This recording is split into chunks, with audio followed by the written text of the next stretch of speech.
Hello everybody, we're getting another video so quickly, it's kind of weird. But today we are taking a look at the streamliners, yes, the streamliners of steam locomotive streamliners of certain railroads. Starting off, we have streamlined steam locomotives. So you have weirdly two locomotives from two different railroads before we even get to the railroads, because they're probably in somewhere. Okay. Starting off, we have the New York Central 5344, aka the Commodore Vanderbilt. In December of 1934, New York Central Class J1E Hudson 5344 was shrouded and became the first streamlined steam locomotive in North America. The following year, Milwaukee Road's 442 Hiawatha's became the first steam locomotives that were built streamlined for the builder. For the next 15 years, many more colorful and uniquely steam locomotives were built. Okay, so that's now just a foot.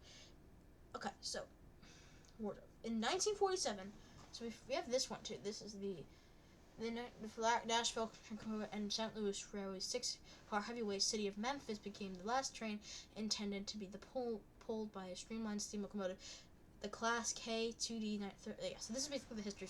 Starting off, we have New York Central. Starting off, we have the New York Central Hudson. A little paragraph on the J1, the J2s, and the J3s. And specifically, the first one we're looking at is the Commodore Vanderbilt. The Commodore Vanderbilt was the first ever, as mentioned, American streamliner, converted from J1E Hudson into the Commodore Vanderbilt Hudson, being the first ever one. Then we have the Empire State and the 20th centuries.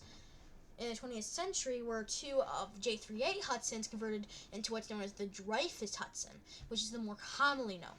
I only see one problem with this, and that's they're forgetting the Mohawk Streamliner, and they're forgetting the Mercury Streamliner as well. So, at the end of the video, I'll just show you the Mercury Streamliner in the Mohawk, if I can find a picture of it. Okay. Pennsylvania, we have the S1s. The S1 duplexes, the big train, is actually questionably, could be bigger than the big boy. So that's something to keep note of in this sense, that the S1s could be bigger than the big boy. They are pretty long. They're pretty big. Then we have the T1 duplexes, its successor, and actually ran in passenger service. This is pretty cool. They're actually having a T1 Trust program. There's actually some theories, though, because the Class 520 from the Southern Australian Railways looks like it copied off the T1 from the Pennsylvania. Then we hit the Pennsylvania Roads Class Q1 duplex, which is a little weird looking. If you noticed, on both the S1 and the T1, that this was a 3-4-4-3 design with two drivetrains containing both four wheels. Same thing with the T1, but this one was a 4-4-4-4. This is weirder because it's a 4-3-4-4-6-4. I can't tell. Is that 3 or 4? I can't tell. That's kind of weird. And then same thing for this one, the Q2, its successor. The only difference, though, is the three here. So you see there's 1, 2, 3. Same thing for down here, but it's in the back instead. The Q2 I think is a little bit more popular than the Q1 though. And we just got more T1. So it's different because the prototype T1s were different than the production T1. The Baltimore and Ohio's Class P7 Pacifics. I don't really know much about the P7s, as much as I can say from other locomotives, because I haven't really looked into the B&O. But okay, Canadian National. They had the U4. They didn't even show a U4, so I'll show a picture of the U4 at the end. The U4 looks way different from what it was. Oh, there's the U4 right there. You can actually see it right here. If you look in right there to the side here, that weird one with the slim down there is the U4. And these are like completely other ones. Yeah, that's the U4. The Canadian Pacifics, on the other hand, had the Jubilees. The F2 Jubilees, I think they're called. The F1 and the F2 Jubilees. That's cool. And the Royal Hudsons as well. Famous for the Royal Train. And yeah, those are the H1 and H1Ds. There are a couple other films. And the other one, I forgot this one, the Selkirks as well. Chesapeake and Ohio's L1 Hudsons as well. Hudson's pretty popular name. I understand that. This is the L1. I've seen many representations of these. Pretty cool. Once again, I don't know much about the S4A Hudsons from the Chicago, Burlington, and Quincy. Well, I haven't even heard of this one. I have heard, though, of the yes Pacifics from the Chicago and Northwestern. The Pacific one shown here is the Yellow Jacket. Pretty cool. The Chicago, Milwaukee, St. Paul, and Pacific, or the Milwaukee Road, as it's mainly called.